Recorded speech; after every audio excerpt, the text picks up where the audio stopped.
yesterday. Oh, we got a lot.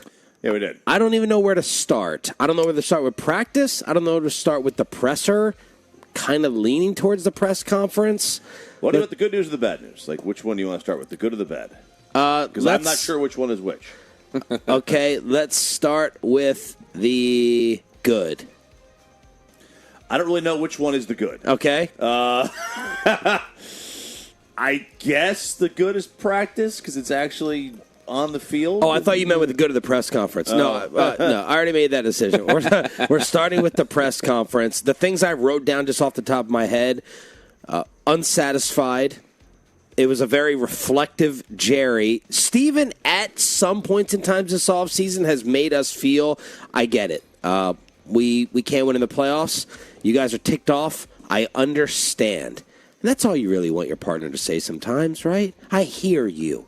I'm listening. I hear you. BetterHelp.com/Shan RJ. Jerry Jones did none of that. He did a little of it in saying, look, I made a lot of mistakes over the years, but I'm still going to be the general manager.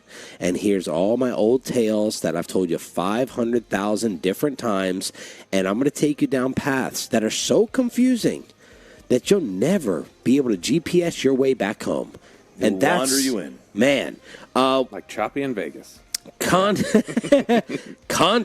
I don't think it's Dak's last year here, but there's times in life where I wasn't able to get things because I couldn't afford it. That's what Jerry said.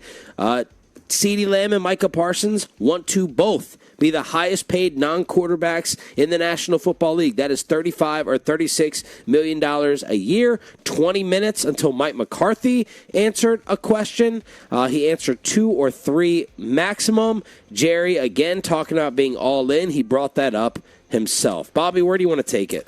I think the line Jerry had yesterday, you always wonder whenever they talk in the media how much they're negotiating through the media or how much they're trying to get something on the record or put something out there that can then drive conversation and maybe send a message to the other side.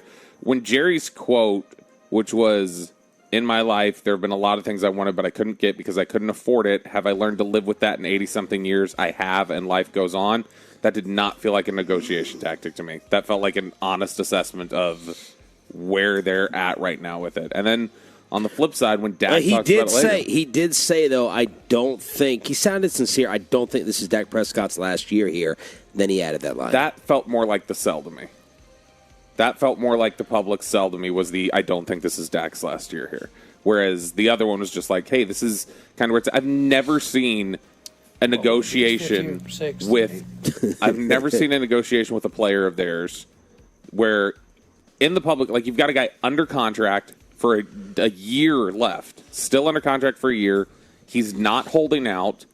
There's nothing like actively that he's boycotting his contract or anything else. I've never seen both sides openly talk about the idea so frequently of just, I'm not going to be here and that's okay. Or I could not be here and that's okay. Yeah. It feels so. Yesterday, if you are and there's a lot of people I'm sure in the fan text who are going to be excited about this, but if you're a fan of the idea of Dak being here long term, yesterday I think was a bad day. Really? Yep. Here's Jerry Jones, cut 7, Peyton. This is Jerry talking about Dak's future. I don't think so. Just to be very specific, I do not think that this will be his last year with the Cowboys at all. Am I being psychotic relative to my mirror? No. It's pretty clear, I think. I want to say it if it hadn't been clear, of how much we appreciate what Dak Prescott has meant to this team in a positive way. And the players do play better when he's out there. He does make his teammates play at a higher level. There's no question about it. So I'm right there in line with his best fan. But believe it or not, in my life, I've had a lot of things I wanted that I couldn't get because I couldn't afford it. Now, have I learned to live with that in 80-something years? You bet I have, and life does go on. And sometimes when you get a bump like that, you turn around and do better than you would have had you got what you wanted. You'd have never known it had you not had to go get there. And he was talking about a coin flip, like he was arguing with, I can't remember whether it was Bum Bright or someone, over $300,000. And they decided to flip a coin over it. Jerry lost, but ended up with the Cowboys. So he goes, you got to realize sometimes you can lose the battle and win the war. And that was very interesting, ding, to hear. And how about Dak Prescott talking about his future and comparing it to all the quarterbacks that he watched growing up? I want to be here, but when you look up, all the great quarterbacks I watched played for other teams. So my point in saying that is that's not something to fear. That may be a reality for me one day, may not be my decision. So that's the freedom that I have is be where your feet are, make the most of it, be confident in yourself, make your team better. I love my teammates. I love that locker room. I love everything about being out here in Oxnard and being a Dallas Cowboy. So that's what allows me to be free and focused and understand that when time comes, who knows what comes. As I said, I've been through a lot of adversity personally, that it's about, being thankful for where you are, hugging and loving on your loved ones and taking it one day at a time.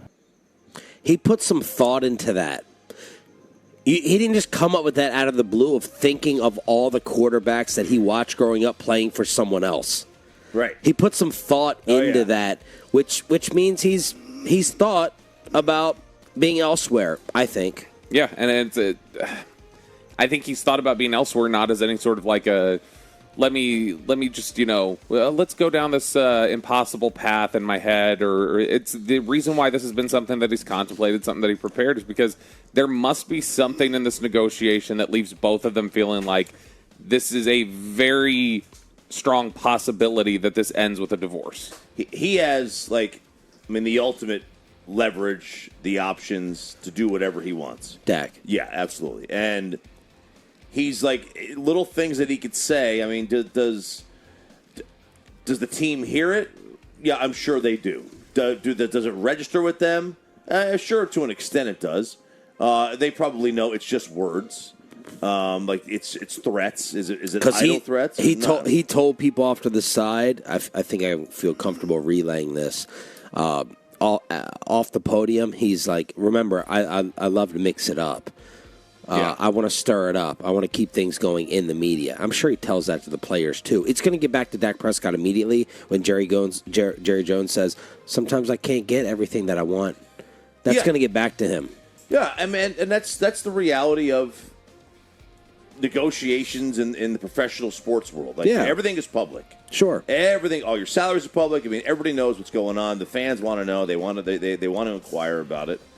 I mean, the entire setup here, it was a cluster. Now, people are going to react to this. I think I've seen every Jerry opening presser since 2004, and every single one of them, you walk away thinking, "What the hell did he say?" Psychotic mirror. Yeah. What is that? This one, it felt like there was a few more of those. Some were I think there was one in San Antonio. You think Jerry needs a withdrawal? Yeah, yeah, absolutely. This one was a little bit more of that. There was it was all those for the last 20 years rolled into one. It was just what? What did he say? What about the other two? Stephen Jones on what has been holding up CeeDee Lamb and Micah's deals. I think at the end of the day, if we had these three guys done, there'd be somebody else. I can assure you. They kind of wait in line and seeing when it's their turn. We have a very unique situation. We have a quarterback who played at the top of his game last year, second in MVP voting, who can leave. And then we got two players who can't leave here for 3 years. Theoretically, if we didn't sign either one of them, I guess we couldn't franchise one 3 years from now. But we could sign one of them. And both of them, rightfully so, believe they should be the highest paid non-quarterback in the league. And totally respect that. So very difficult situations that we're trying to work through with them. They want to win. They want to put a ring on their finger. And they understand the difficult situation we have with a high-priced quarterback going into his second high-priced contract. He was the highest paid when we paid him 3 years ago. And then we got two other guys that we're trying to work through. It just takes time. Will that make fans, you listening on the Franklin Franco injury attorney text line, does that make you understand and give the front office a little pass that Lamb and Micah, Steven's telling us they both want at least $35, maybe $36 million. So he's letting us know. Mm-hmm. He's letting us know that CeeDee Lamb is asking for the Justin Jefferson money, and oh, by the way, Micah Parsons is as well. Does that buy the front office a little bit of grace? Because it is a unique situation to give Dak 60, maybe more, and then 35 and 35 to the other two. If the other two want to be the highest paid non-quarterbacks in the league, I mean that does give them, to me, something. It gives them some grace. I mean, the fans generally, and we've talked about this, fans generally are they want the players to take less money. Yeah. So it absolutely does. It would shift the onus and the. But everyone has been on Lamb's side in this. Dak, we're split because he's the quarterback, and we really haven't gotten into Micah's wallet too much yet. No, not at all. Now, Lamb is the one that everybody's on his side with, yeah. But are you on his side at $37, $38 million a year, or 35? Yeah. I mean, as it is. And you brought up a point last night about receivers get in line. Yeah, they don't flip. They don't jump, right? They don't jump the way the quarterback position jumps. Not in the same sort of way, but I mean it does. You will get pretty consistent resetting. Corner is one where you don't see that. Jair Alexander is still the top paid corner and has been for a while, even though he's not the top corner. Receiver's just not as aggressive. It's much more incremental. But the other thing is it's the same contract off season, right? So if it was next year, then he might have a better chance to me of leaping. This year, I think it's a tough sell. Why were you shaking your head during that? Because that's just incorrect. They did not make Dak the highest paid quarterback in the NFL when they signed him. He wasn't. That's just not true. And didn't he get the highest paid something? Again, that's Dak's whole point about necessarily. I don't have to be the highest paid quarterback in the NFL necessarily. Okay, well, what are you? What? Everybody knows the way that they've stood up there and talked about it for years has been publicly. His average annual value is how much you rank these things, and he was not the top one on that. What did you make of the Lamb Micah comments? Look, I mean, when Dak in 2019, when Dak first negotiated with the Cowboys on his contract, Todd France, it was partially a middle finger because of how lowball they came in. But Todd France said, I want $46 million and Dak has to be the top paid quarterback in the NFL. And 2 years later, Dak got 40 and was tied for the second highest with two other guys. So this is negotiation. If CeeDee Lamb goes in there and asks for 34, they're going to try and talk him down to 32 or 31. He's shooting above. Mike is shooting above. Mike, I understand a little bit more because Mike has 2 years of control. He's got to start from a place of, I got to assume that, like everybody else you run through here, you're not going to get me done for 2 years, so I got to start asking for a number 2 years from now. And Jerry was very unbothered by CeeDee not being here and the contract talk, Lamb working out in Houston, but he was unbothered by it. He's like, who were we missing last year? Was it Zach? Was it Zach Martin? And they're like, yeah. And he's like, whatever, business as usual. Yeah, not enough leads, man.